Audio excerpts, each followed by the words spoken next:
وزیر اعظم کے معاون خصوصی عطا اللہ طاہر اس وقت اسلام آباد میں نیوز کانفرنس کر رہے ہیں۔ ہمیشہ کے لیے ایک سیاہ ترین دن کے طور پہ یاد رکھا جائے گا کہ کس طریقے سے ایک سیاسی جماعت نے اپنے مذموم مقاصد حاصل کرنے کے لیے اور کرپشن کے کیس میں جس میں ان کا لیڈر 190 ملین پاؤنڈ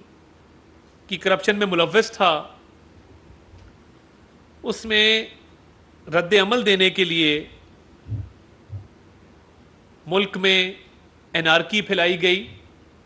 ملک میں چند شرپسند عناصر نے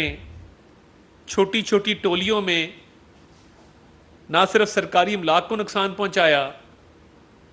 بلکہ فوجی تنصیبات، شہداء کی یادگاریں، ریڈیو پاکستان، چاغی پہاڑ کا ماڈل جو ہماری قومی سلامتی کی ضمانت بھی ہے، قومی یکجہتی کی بھی وہ ایک علامت ہے اور ہمارے لیے ایک باعث فخر مونیومنٹ ہے، اس کو بھی نہ بخشا گیا۔ تو یہ 9 مئی کے واقعات کے پیچھے عمران خان صاحب اور ان کی جماعت کے سرکردہ رہنما نہ صرف ملوث تھے بلکہ یہ تمام کارروائی منصوبہ بندی کے تحت کی گئی اور تمام لیڈران کو اہداف دیے گئے تھے کہ کس کس ہدف پہ کس کس نے پہنچنا ہے اور کیا کیا کارروائی کرنی ہے۔ افسوس سے یہ کہنا پڑتا ہے کہ 9 مئی کا سیاہ ترین دن اور جو اس کے واقعات ہیں، جو قومی سلامتی پہ حملہ ہے، سرکاری املاک کو نقصان ہے، یہ عمران خان صاحب کی ایما پہ ان کے پارٹی کے لیڈران کارکنان نے کیا اور وہ چند مٹھی بھر جو شرپسند عناصر تھے جنہوں نے یہ کام کیا، ان کو اب عدلیہ کے چند حلقوں کی طرف سے تحفظ فراہم کیا جا رہا ہے۔ 9 مئی کے واقعات کی کوئی کسی قسم کی جسٹیفیکیشن نہیں ہے۔ 9 مئی کے واقعات کا نہ دفاع کیا جا سکتا ہے، نہ اس بارے میں کسی قسم کا عذر پیش کیا جا سکتا ہے کہ 190 ملین پاؤنڈ کی کرپشن کا کیس ہو اور آپ کے ہاتھ کرپشن میں رنگے ہوئے ہوں اور آپ کی گرفتاری عمل میں لائی جائے اور مسلح جتھے کور کمانڈر ہاؤس پر حملہ کر دیں، ریڈیو پاکستان کو آگ لگا دیں، چاغی پہاڑ کے ماڈل کو آگ لگا دیں اور قومی سلامتی پر آنچ آنے دیں۔ اس کا تصور نہیں تھا، یہ سوچا سمجھا منصوبہ تھا اور عمران خان صاحب یہ بتا کر گئے تھے۔ اب ان شرپسند عناصر کو جو تحفظ دیا جا رہا ہے، سر فہرست یاسمین راشد صاحبہ کو جو کورٹ کی طرف سے ریلیف دیا گیا اور ان کا کیس ڈسچارج کیا گیا، وہ مکمل طور پہ غیر قانونی طریقے سے کیا گیا ہے۔ اس کیس کے اندر یہ کہا گیا کہ یاسمین راشد صاحبہ اس کیس میں نامینیٹڈ نہیں ہیں ایف آئی آر میں، جبکہ اگر ایف آئی آر کا وہ صفحہ پلٹا جاتا تو یہ نظر آ جاتا کہ کیونکہ فوری طور پہ مقدمہ درج ہوا تھا، ایف آئی آر درج ہوئی تھی، تو تفتیش کے نتیجے میں جو ضمنیاں لکھی گئی ہیں اس میں ان کا نام شامل تھا دوسرے اور تیسرے صفحے پر، مگر عجلت میں فیصلہ کیا گیا، دوسرے اور تیسرے صفحے کو دیکھا ہی نہیں گیا کہ یاسمین راشد صاحبہ کا باقاعدہ نام اس ایف آئی آر کی ضمنیوں کے اندر درج ہے بطور ایک ملزمہ کے، اور یہ تک نہیں دیکھا گیا کہ پنجاب فورینزک لیب میں ویڈیو ایویڈنس کو ایگزامینیشن کے لیے بھجوایا گیا تھا اور اس بات کا تعین ہونا تھا کہ جو ویڈیو ایویڈنس ہے آیا وہ اس سے یاسمین راشد صاحبہ کی موجودگی موقع پر ثابت ہوتی ہے یا نہیں ہوتی۔ آپ اپنی اسکرین پہ دیکھ سکتے ہیں کہ فورینزک لیب کی رپورٹ مثبت آئی ہے، پازیٹیو آئی ہے کہ جو کور کمانڈر ہاؤس کی موقع کی ویڈیوز ہیں اس میں یاسمین راشد صاحبہ ہی موجود تھیں، اور فورینزک لیب نے جو اپنی رپورٹ دی ہے یہ عدالت میں جمع ہونی تھی۔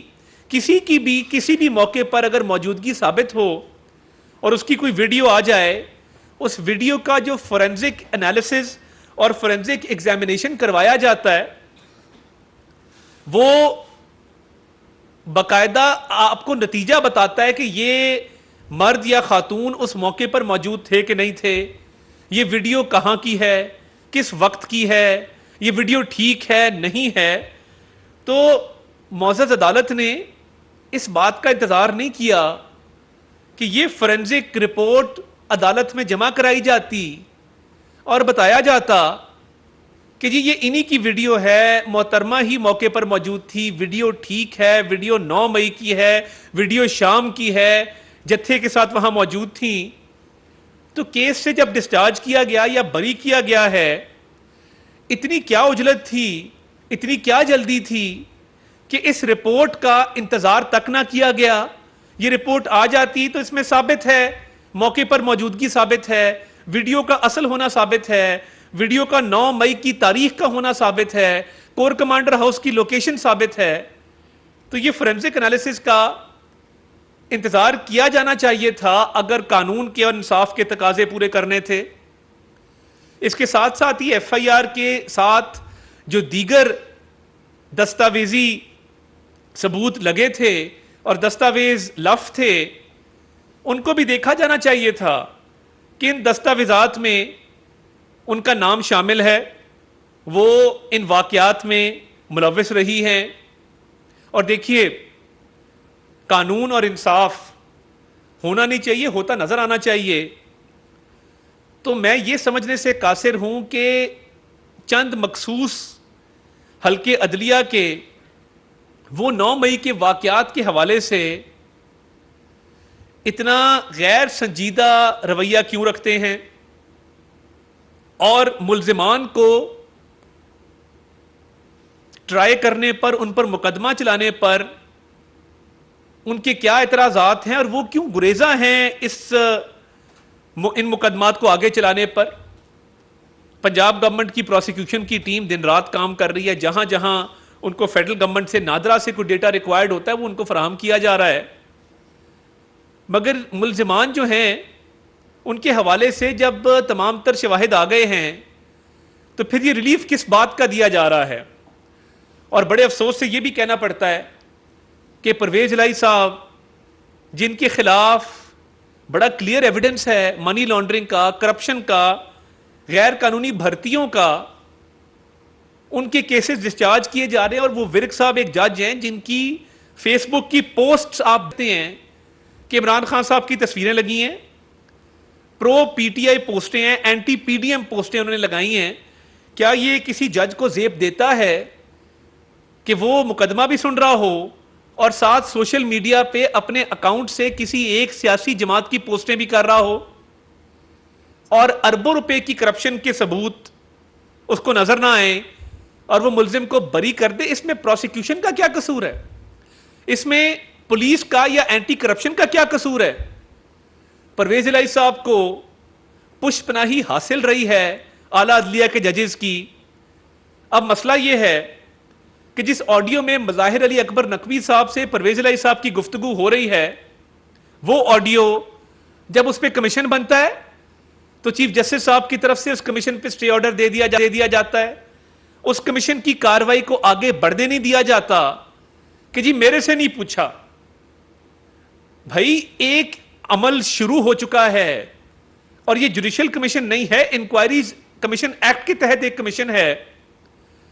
تو یہی وجہ ہے کہ جب مظاہر نقوی اور پرویز الہی کی آڈیو کی تحقیقات نہیں ہوں گی، تمام آڈیوز کی تحقیقات نہیں ہوں گی اور معاملات اسی طرح اجلت میں آگے چلائے جائیں گے اور سٹے آرڈر دیے جائیں گے، تو پھر پرویز الہی صاحب کو تو حمایت حاصل ہوگی کہ وہ ایک میجسٹریٹ ہوں، وہ سیشن جج ہوں، وہ پرویز الہی کے خلاف فیصلہ کیوں دے گے جب ان کو پتا ہوگا کہ پرویز الہی صاحب کو اعلیٰ عدلیہ کے ججز کی نہ صرف حمایت حاصل ہے بلکہ انصاف کے اس سارے عمل میں وہ مداخلت بھی کر رہے ہیں، وہ تحفظ بھی فراہم کر رہے ہیں اور میسیجز پاس ہو رہے ہیں کہ ان کو ریلیف دینا ہے۔ تو پھر اگر 9 مئی کے ملزمان کو بھی ریلیف ملنا ہے، جنہوں نے حملے کیے، جن کی وداؤٹ فیئر آف کانٹرڈکشن ہم یہ کہتے ہیں ناقابل تردید ثبوت ہیں ان کے کہ انہوں نے حملے کیے ہیں, جلاؤ گھراؤ کیا ہے, وہ خواتین ہوں, وہ مرد ہوں, وہ جو بھی ہوں, کیونکہ دہشت گرد کی نہ کوئی رنگ ہوتا ہے, نہ نسل ہوتی ہے, نہ مذہب ہوتا ہے, نہ جنس ہوتی ہے. اس نے تو دہشت گردی کی ہے اور اس کو قرار واقعی سزا ملنی چاہیے. تو یہ جو ایک شفقت کا رویہ ہے کہ آپ ثبوتوں کو نہیں دیکھتے, آپ شہادتوں کو نہیں دیکھتے, آپ انتظار نہیں کرتے کہ مقدمہ آگے چل سکے اور ریلیف دے دیا جاتا ہے پہلی پیشی پہ تو بیل نہیں ملتی, اور آپ یہاں پہ پورا مقدمہ ڈسچارج کر دیتے ہیں, بری کر دیتے ہیں. میں یہ سمجھنے سے قاصر ہوں کہ پرویز الہی کا منی لانڈرنگ کا اربوں کا کیس, ناجائز بھرتیوں کا اربوں کا کیس, وہ پہلی پیشی پر کس طرح اڑایا جا سکتا ہے جب تک اعلیٰ عدلیہ اس کو تحفظ فراہم نہ کر رہی ہو. اور اعلیٰ عدلیہ اس میں لوور جوڈیشری, سبارڈنیٹ جوڈیشری کے ججز کو پرویز الہی صاحب کے لیے, یاسمین راشد صاحبہ کے لیے مینج نہ کر رہی ہو کہ قانونی تقاضے پورے ہوں نہ ہوں مگر ریلیف مل جاتا ہے. 9 مئی کے واقعات میں یا کرپشن کے معاملات میں جو تحفظ فراہم کیا جا رہا ہے, تو کیا یہ سمجھ لیا جائے کہ تمام وہ لوگ جو تحفظ دے رہے ہیں وہ شریک جرم ہیں, وہ اس جرم میں ملوث ہیں, ان کا اس جرم میں ہاتھ ہے, وہ 9 مئی کے واقعات کے ملزمان کو تحفظ فراہم کر کے قومی سلامتی پر خدا نہ خواستہ آنچ آنے دینا چاہتے ہیں؟ کیا وہ یہ چاہتے ہیں کہ 9 مئی کے واقعات پر بات نہ کی جائے اور ملزمان کو چھوڑ دیا جائے؟ تو تمام جیلوں کے دروازے کھول دیں, تمام دہشت گردوں کو رہا کر دیں. کاش پی ٹی وی کے حملے کے ملزمان کو, کاش پارلیمنٹ کے گیٹ توڑنے والے ملزمان کو سزا ہوئی ہوتی تو آج 9 مئی کی نوبت نہ آتی. میں یقین دلاتا ہوں کہ 9 مئی کے واقعات میں جتنے بھی ملوث ملزمان ہیں, یہ جہاں جہاں ریلیف ملے گا ہم اپیلیں کریں گے, ثبوت فراہم کریں گے اور کیفر کردار تک ان کو پہنچائیں گے. کوئی گنہگار جیل سے باہر نہیں ہوگا اور کوئی بے گناہ جیل میں نہیں ہوگا. اور جہاں تک پرویز الہی صاحب کے مقدمات کا تعلق ہے, یہ افسوسناک ہے کہ کچھ ہائی کورٹ میں بیٹھے ججز اور کچھ سپریم کورٹ میں بیٹھے ججز ان کی کرپشن کو تحفظ فراہم کر رہے ہیں. یہ کہاں تھے؟ آج محسن اختر کیانی صاحب نے شہزاد اکبر صاحب کے بھائی کے کیس میں کامنٹس پاس کی. یہ کہاں تھے جب 3 سال آہا چیمہ جیل میں تھے؟ یہ کہاں تھے جب بلال کدوائی نامی امریکہ پلٹ نوجوان جو ایل ڈی اے میں نوکری کرتا تھا, اس کا کیس 2 سال شیخ عظمت سعید صاحب نے بیل کا کیس نہیں سنا تھا؟ ادھر اتنا فوری ریلیف ملتا ہے کہ نہ ثبوت دیکھے جاتے ہیں, نہ شواہد دیکھے جاتے ہیں, نہ یہ دیکھا جاتا ہے کہ کسی نے کسی شہید کے مجسمے کو مسمار کیا ہے. کسی نے ریڈیو پاکستان جہاں سے اعلان ہوا تھا صبح آزادی کا, اس کے آرکائیوز کو آگ لگائی گئی ہے. کہیں پہ چاغی پہاڑ کو آگ لگائی گئی ہے, کہیں پہ ڈی آئی جی آپریشن پہ کو تشدد کا نشانہ بنایا گیا ہے. تو یہ لوگ کہاں تھے جب یہ سارے معاملات؟ ان کا کوئی تحفظ کر سکتا ہے؟ ان کا کوئی دفاع کر سکتا ہے؟ کیا یہ ممکن ہے کہ یہ ان واقعات کے دفاع میں عدلیہ آ جائے؟ ایسا ہرگز نہیں ہونے دیں گے. اپیلیں بھی دائر کریں گے, وہ 9 مئی کے ملزمان ہوں, وہ پرویز الہی صاحب کی کرپشن کے کیسز ہوں. پورے طریقے سے ان کی پیروی کی جائے گی اور وفاقی حکومت جہاں جہاں اس میں اپنا کردار ادا کر سکے کرے گی, کیونکہ یہ مقدمات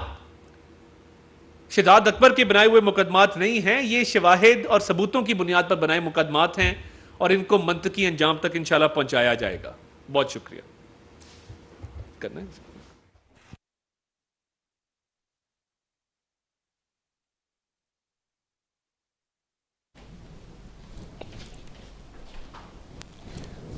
وزیر اعظم کے معاون خصوصی عطا تاڑ اس وقت نیوز کانفرنس کر رہے تھے, جو کہ آپ براہ راست دیکھ رہے تھے.